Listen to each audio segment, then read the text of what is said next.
আধা ঘন্টার উপরে হয়ে গেছে তোর বাসার সামনে বয়ে রয়েছি, তাড়াতাড়ি যাই ব্যাগ রেখে আয়। বন্ধু 5টা মিনিট আর কষ্ট করে আমি নামাজটা পড়েই লই।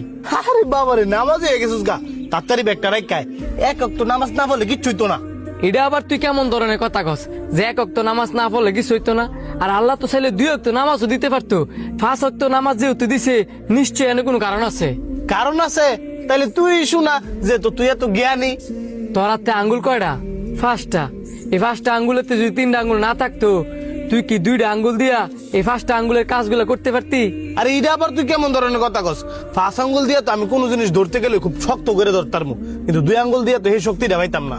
ঠিক তেমনি 5 ওয়াক্ত নামাজ ইমানকে শক্ত করে ধরে রাখে। 5 ওয়াক্ত নামাজ আমাদের জন্য অনেক উপকারী।